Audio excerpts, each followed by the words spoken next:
Assalamualaikum warahmatullahi wabarakatuh. Alhamdulillahi ala ihsanih wa syukru lahu ala tauqifihi wa amtinanih. Wa ashhadu an la ilaha illallah wahdahu la syarikalah ta'diman li sya'nih.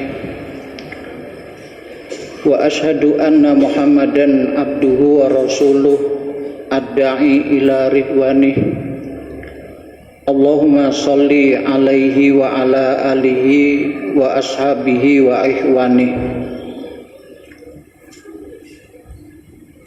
Bapak-bapak dan ibu-ibu yang insyaallah dirahmati Allah, pertama-tama marilah kita bersyukur kepada Allah dengan mengucapkan alhamdulillah, karena kita telah mendapat karunia dari Allah, yaitu hidayah dan taufik, sehingga pada saat ini kita dapat melaksanakan kewajiban sholat maghrib dengan berjamaah. Kemudian kita sambung dengan kewajiban lain, yaitu bersama-sama menuntut ilmu agama. Hadirin, Ahlus Sunnah wal Jamaah sepakat bahwasanya manusia diciptakan oleh Allah adalah untuk beribadah dengan memurnikan ketaatan kepadanya serta meneladani sunnah Nabi Sallallahu Alaihi Wasallam. Oleh karena itu, orang-orang yang beragama Islam harus mengetahui hakikat ibadah yang sebenarnya, agar supaya apa yang dia katakan dan apa yang dia amalkan mendapat pahala di sisi Allah Azza wa Jalla, sehingga kehidupan di akhirat yang kekal abadi dan sangat mengerikan dapat kita lalui dengan selamat. Bapak-bapak dan ibu-ibu yang insya Allah dirahmati Allah, ibadah secara bahasa atau etimologi adalah merendahkan diri serta tunduk. Ibadah menurut syarak terminologi antara lain memang definisinya banyak, tapi yang paling lengkap adalah sebutan yang mencakup seluruh apa yang dicintai dan diridhoi Allah Azza wa Jalla, baik berupa ucapan maupun perbuatan, baik lahir maupun batin. Kemudian perlu diketahui bahwa ibadah terbagi menjadi tiga, Pertama, ibadah hati, qalbiyah. Yang kedua, ibadah lisan, dan ibadah lisan ini juga melibatkan hati. Dan yang ketiga adalah ibadah anggota badan, dan ibadah anggota badan ini juga nantinya akan melibatkan hati. Dan perlu diketahui, ibadah itu bukan cuma sholat, tetapi seluruh aktivitas, baik itu perkataan, aktivitas hati, maupun perbuatan, itu nanti kalau kita lakukan dengan benar, maka nilai ibadahnya itu tidak akan hilang. Ibadah hati itu contohnya adalah rasa khauf, takut, roja, pengharapan, mahabbah, cinta, tawakal, ketergantungan, dan lain sebagainya. Masih banyak. Dan perlu bapak-bapak, ibu-ibu ketahui bahwa ibadah hati ini nilainya lebih utama dibandingkan dengan ibadah lisan maupun ibadah anggota badan. Suatu hari ada Rasulullah bersabda di hadapan para sahabat, sebentar lagi akan masuk ahli surga.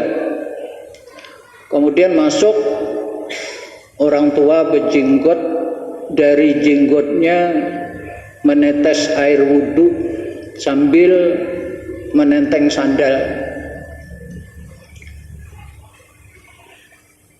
Pada saat lain Rasulullah kembali berkata, sebentar lagi akan masuk ahli surga. Yang masuk orangnya itu juga, tuha, di jenggotnya menetes air wudhu sambil menenteng sandal, sampai 3 kali. Hal itu menyebabkan seorang sahabat ingin tahu apa sebabnya Rasulullah mengatakan dia ahli surga. Akhirnya dia ikut nginep di rumah orang tersebut sampai 3 hari. Ternyata ibadah hari-harinya biasa-biasa saja, tidak ada kelebihannya. Setelah akan pulang, dia berkata dan mengisahkan ucapan Rasulullah. Lantas orang itu mengatakan, aku adalah orang yang qanaah, tidak pernah iri dengki kepada kenikmatan yang dimiliki oleh orang lain. Rupa-rupanya ibadah hati qanaah, tidak iri, tidak dengki, inilah faktor penyebab dia masuk surga. Oleh karena itu ibadah hati, ibadah qalbiyah ini amat sangat penting. Dan yang kedua adalah ibadah lisaniyah. Ulama mengatakan lisaniyah qalbiyah, lisan yang ada hubungannya dengan hati. Contohnya tasbih. Tasbih di sini maksudnya membaca subhanallah atau subhanallah wa bihamdi atau subhanallah wa bihamdi subhanallahil azim. Nilainya sangat tinggi. Kalau kita baca pagi hari 100 kali subhanallah wa bihamdi, Allah akan mengampuni dosa kalian walaupun sebanyak buih di lautan. Kemudian contoh lain adalah tahlil. Membaca kalimat la ilaha illallah. Ringan. Tapi kadang-kadang ibadah yang ringan itu bisa mengalahkan ibadah anggota badan walaupun ibadahnya itu termasuk ibadah yang berat. La ilaha illallah. Ini merupakan ibadah lisan yang nilainya paling tinggi. La ilaha illallah. Kemudian kalau kita sesudah sholat maghrib dan sesudah sholat subuh membaca la ilaha illallah wahdahu la syarikalah lahul mulku wa lahul hamdu wa huwa ala kulli syai'in qadir 10 kali, maka Allah akan mengampuni dosa-dosamu walaupun sebanyak buih di lautan. Bodoh kalau itu ditinggalkan, sangat bodoh. Oleh karena itu, inilah bagian-bagian ibadah yang nantinya dapat menyelamatkan kehidupan kita di akhirat. Masih banyak contohnya. Istighfar, ibadah lisan, astagfirullah, ada astagfirullahaladzim, ada astagfirullah wa atubu ilaih. Siapa yang membaca astagfirullahaladzim alladzi la ilaha illa huwal hayyul qayyum wa atubu ilaih 3 kali waktu mau tidur, Allah akan mengampuni dosanya walaupun sebanyak pasir di muka bumi, walaupun sebanyak buih di lautan, walaupun sebanyak daun-daun di permukaan bumi. Bodoh kalau kita sudah tahu ucapan Rasulullah untuk menyelamatkan kita, lantas kita tidak mau mengerjakannya. Istighfar kadang-kadang muqayyad, ada hubungannya dengan perbuatan tertentu. Habis salam, setiap sholat wajib astagfirullah, astagfirullah, astagfirullah. Keluar dari WC, kaki kanan duluan, ghufranaka. Nantinya waktu sahur, perbanyak membaca istighfar. Allah Maha Penyayang, Allah Maha Pengasih. Kita diberi tuntunan untuk mencapai kebahagiaan hidup, keselamatan dalam kehidupan akhirat. Jadi oleh karena itu banyak sekali ada takbir, ada tahmid. Tahmid mengucapkan alhamdulillah, ibadah lisan. Doa yang paling baik ini di dalam hadis Nabi dikatakan adalah alhamdulillah. Dengan mengucapkan alhamdulillah banyak sekali keutamaannya. Dulu saya pernah mengatakan manusia ini tatkala akan tidur itu diikat oleh syaitan 3 ikatan sambil berkata malam masih panjang. 3 ikatan ini bisa dilepas tatkala kita bangun mengucapkan alhamdulillahilladzi ahyana ba'da amatana wa ilaihi nusur. Ikatan yang pertama lepas, rasa berat akan lebih ringan. Kemudian kita pergi ke belakang, ambil air wudhu. Ikatan yang kedua lepas. Kemudian kita sholat 2 rakaat. Ikatan yang ketiga lepas. Maka di sini Allah menjanjikan mulai pagi sampai nanti sore hari semua kehidupan kita itu akan penuh dengan semangat. Allah akan melindungi. Allah sudah memberi solusi bagaimana caranya supaya kita dapat menghilangkan kemalasan di dalam ibadah. Tapi kadang-kadang ikatan 1 malam 3, kadang-kadang seminggu tidak pernah dilepaskan. Waktu bangun tidur dia enggak berzikir,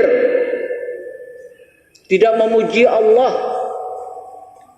Bangun tidur dia enggak pernah berwudu, sholat aja enggak. Kadang-kadang bangun pukul 7, pukul 8. Ada yang sholatnya seminggu sekali, ada yang setahun 2 kali. Ikatan betuyuk di tengkuknya. Bagaimana yang semacam ini? Amat sangat sulit, walaupun memang ada, kita nggak tahu. Preman kadang-kadang bisa bertobat, langkah menuju neraka tinggal 1 langkah, dia mengamalkan langkah ahli surga. Pernah terjadi di Riyadh, cerita nyata, seorang supir taksi, ada penumpang 3, kira-kira 200 km perjalanan, tiba waktu sholat asar. Supirnya cari masjid karena dia ahli ibadah. Kemudian berkata kepada penumpangnya, mari kita sholat. Wah, kami nggak pernah sholat. Ayo kita sholat. Jangan. Kita hidup diciptakan Allah adalah untuk ibadah. Akhirnya mau. Rupanya 3 orang ini adalah 3 bersaudara. Yang paling tua sholat, akhirnya di dalam sujudnya dia nggak bangun lagi, kemudian mati. Adiknya menangis maharaung, teriak. Waktu ditanya, kenapa kamu sampai segitunya menangis?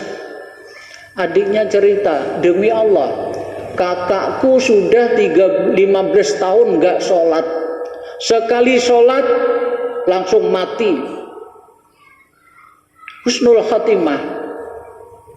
Oleh karena itu kita dilarang berburuk sangka dan dilarang juga ujub. Aku hari-hari ke masjid, kayaknya pasti masuk surga. Kada tentu. Orang yang nggak pernah ke masjid ikan kayaknya masuk neraka. Kada tentu. Karena semuanya ini adalah tergantung kepada Allah.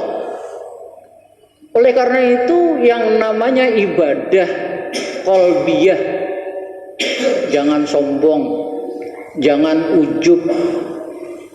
Kita bisa datang di sini petunjuk dari Allah, taufik dari Allah. Banyak orang yang lebih sehat, lebih dekat dia nggak mampu.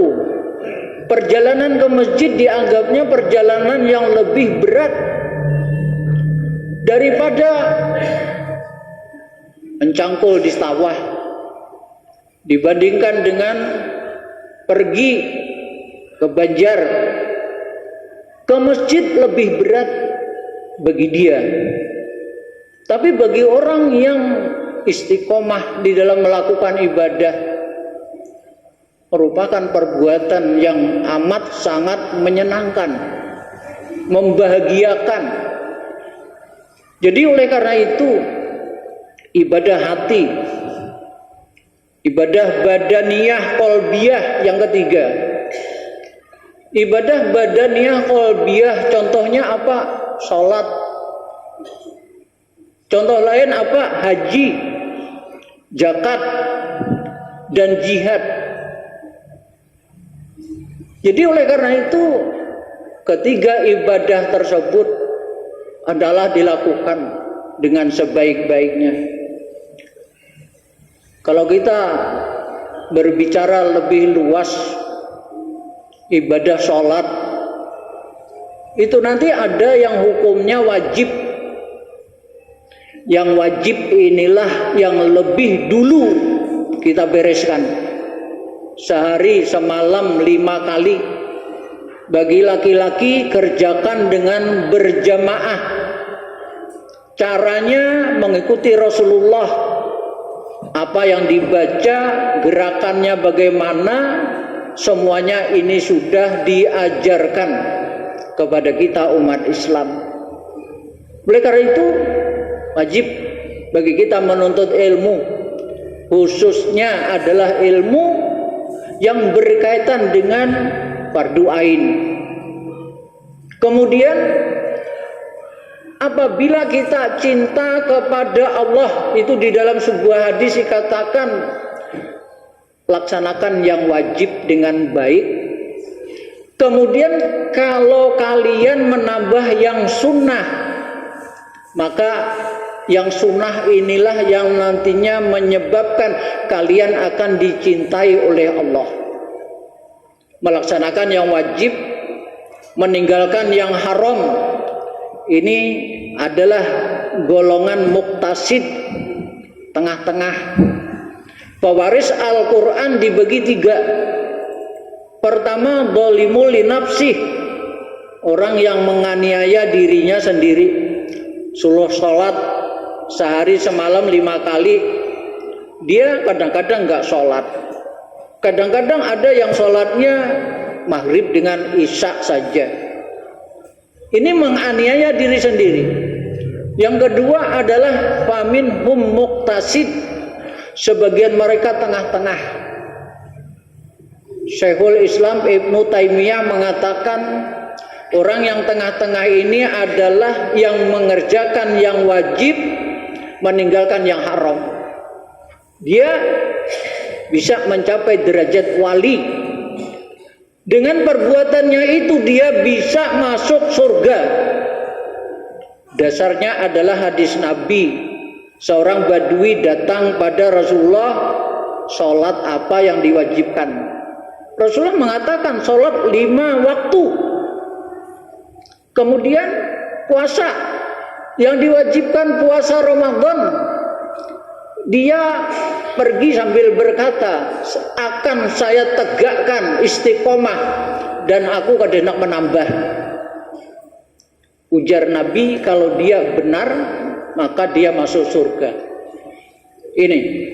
Tetapi kalau kita ingin mencari cinta dari Allah, ini hendaklah dilakukan yang sunnah. Ini perlu ilmu. Sholat yang sunnah apa saja. Ini nanti terbagi. Ada yang rawatib. Yang rawatib ini adalah sholat sunnah yang selalu dikerjakan oleh Nabi. Apa itu? 10 rakaat.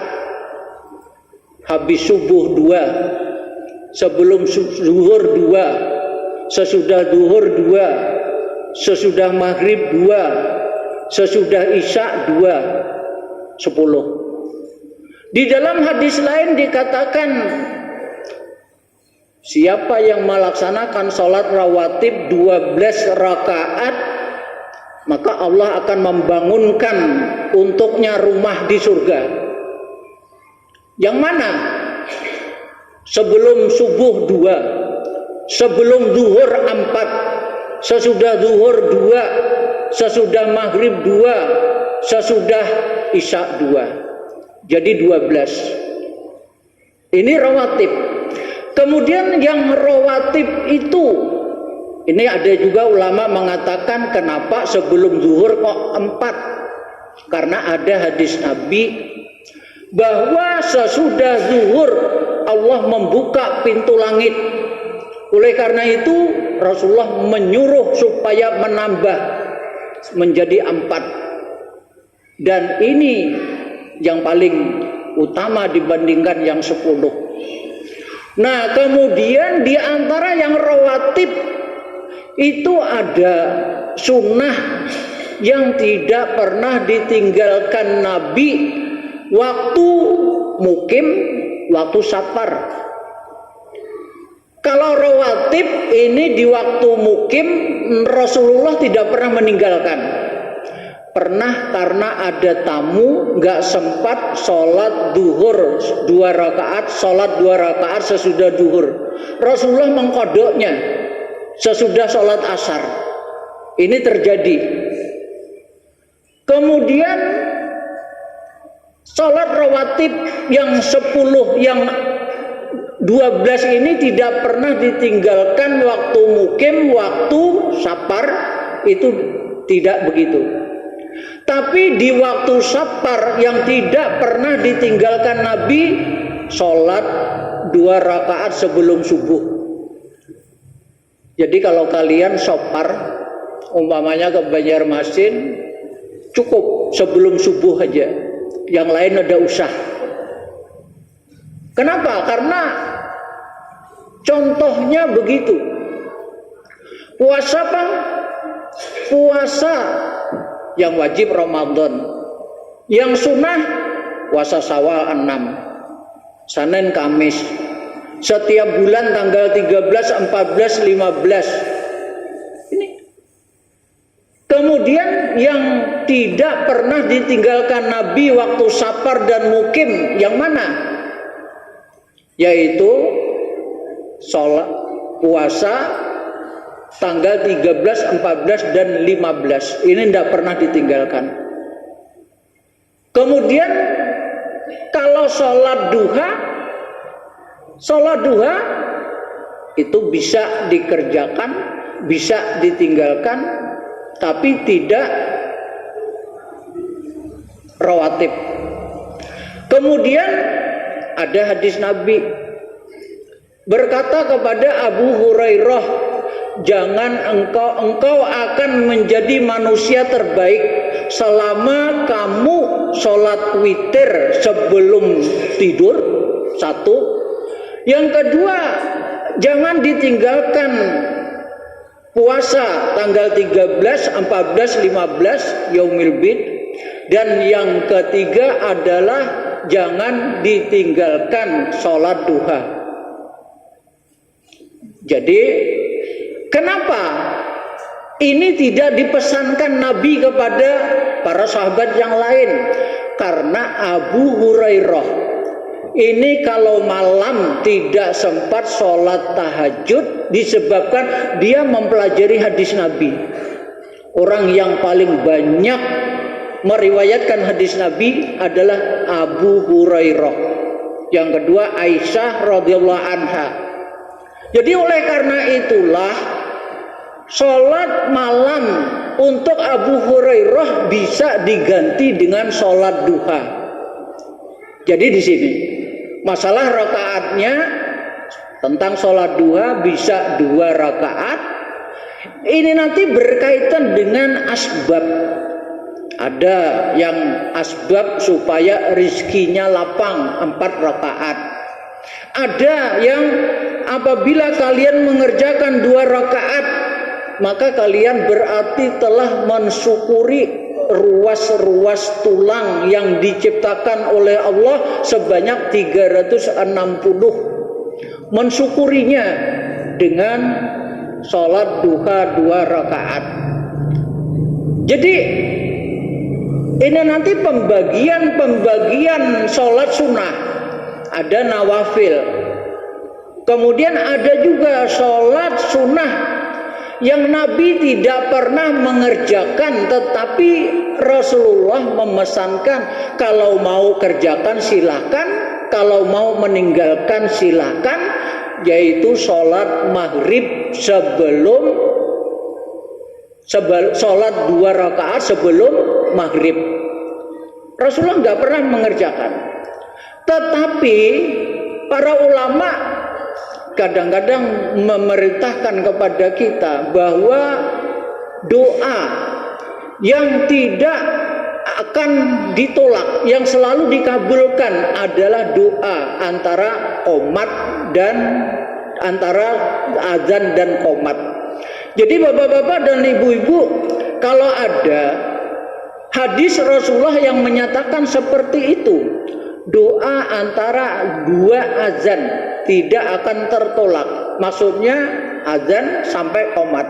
Oleh karena itu, kalau kalian masuk masjid itu sebelum duduk sholat 2 rakaat.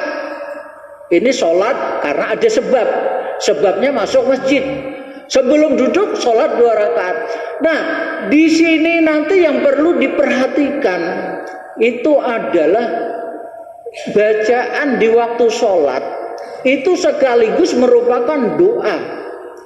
Jadi di sini nanti kita akan mendapatkan keutamaan asbab, yaitu asbab di dalam sholat umpamanya sujud, dan kita sebelum salam sesudah membaca tahiyat itu tambahi dengan doa. Bahkan di antara doa itu ada doa yang pasti dikabulkan oleh Allah. Umpamanya di dalam hadis Rasulullah ada mendengar seorang jamaah yang membaca Allahumma inni as'aluka bi anni asyhadu annaka antallah la ilaha illa antal ahadus samad alladzi lam yalid wa lam yulad wa lam yakul lahu kufuwan ahad Allahumma firli dzunubi. Rasulullah setelah salam bertanya, siapa yang membaca doa tadi? Ulun ya Rasulullah. Kemudian Rasulullah bersabda, belum lagi doa itu sampai sudah dikabulkan oleh Allah. Yang diminta apa? Allahumma gfir dunubi, ampunilah dosaku. Jangan kalian mengira mendapat ampunan itu sesuatu yang kecil. Mendapat ampunan ini adalah paling utama.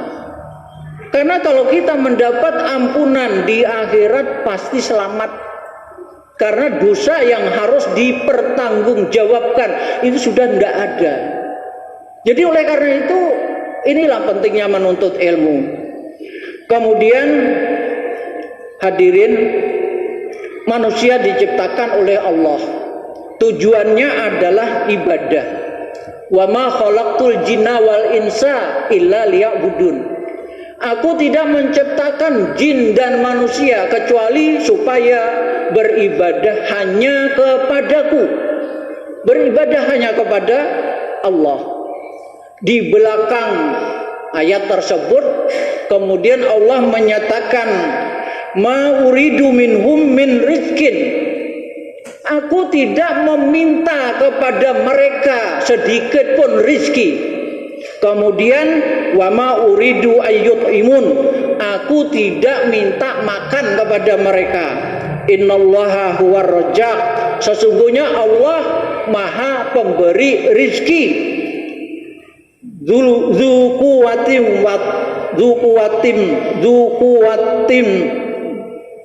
Dzukuwatil matin, dan aku pemilik kekuatan yang kokoh.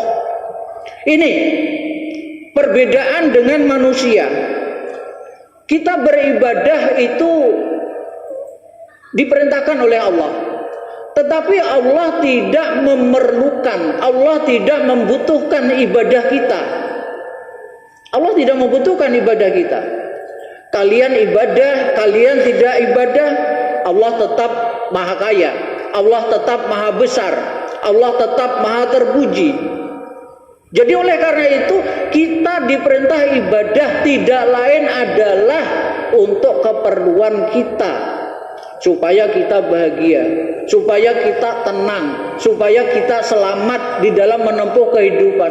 Allah tidak meminta rizki dari kalian, bahkan Allah yang memberi kalian rizki. Bahkan di dalam firman Allah menyatakan bahwa tidak ada satupun binatang yang melata, tidak ada satupun makhluk hidup illa rizquha Allah, kecuali rizkinya dijamin oleh Allah. Ini jadi oleh karena itu rizki kita ini sudah dijamin. Manusia mulai Nabi Adam sampai hari kiamat, yang diam di Amerika, di Eropa, semuanya dijamin oleh Allah. Binatang-binatang yang melata dijamin oleh Allah. Apakah cukup? Cukup, bahkan lebihan. Ingat, tugas kita adalah melakukan ibadah. Lain dengan manusia, konglomerat, bikin perusahaan, kemudian buruh direkrut ribuan. Hakikatnya apa? Buruh itulah yang memberi makan kepada bosnya. Buruh itulah yang mencarikan rizki bosnya. Dengan Allah gak begitu. Oleh karena itu maka ada seorang murid, tatkala dia sulit melakukan ibadah, tanya kepada syekhnya, yaitu Ibrahim Al-Adham. Wahai syekh, saya ini sulit meninggalkan kemaksiatan, karena ibadah itu bukan cuma sholat, meninggalkan yang diharamkan, itu juga ibadah. Saya tidak bisa meninggalkan perbuatan maksiat. Ujar Ibrahim bin Adham, itu mudah. Mudah gimana Ustaz? Mudah. Kalau kamu mau berbuat maksiat, carilah tempat sekiranya Allah gak melihat. Ada enggak? Gak mungkin. Kalau kalian mau berbuat maksiat, berjanjilah tidak akan makan, tidak akan minum rizki yang diberikan oleh Allah. Bisa enggak? Gak mungkin bisa. Apa yang tidak kita minta pun oleh Allah diberikan. Pernah enggak bapak-bapak dan ibu-ibu berdoa kepada Allah supaya bisa bernapas? Gak pernah. Tapi kita oleh Allah diberi kemampuan bisa bernapas dengan enak. Begitu sakit, sulit bernapas, sekali memasang oksigen jutaan. Kita nggak pernah minta kepada Allah bisa kencing, tapi diberikan kemampuan. Begitu nggak bisa kencing, harus pakai selang. Akhirnya hanyar sadar. Begitu banyaknya kenikmatan yang kita tidak mau mensyukurinya. Kemudian secara ringkas yang namanya ibadah itu ada dua pilarnya, dasarnya. Pertama ikhlas, yang kedua adalah beribadahlah kalian dengan yang disyariatkan. Kalau kita cuma ikhlas kemudian tidak menggunakan cara yang disyariatkan, tertolak. Kita kadang-kadang menggunakan cara yang disyariatkan tetapi tidak ikhlas, ini juga tertolak. Oleh karena itu keduanya ini merupakan dasar. Mudah-mudahan bermanfaat bagi kita. Subhanakallahumma wa bihamdika asyhadu an la ilaha illa anta astaghfiruka wa atubu ilaik. Assalamualaikum warahmatullahi wabarakatuh.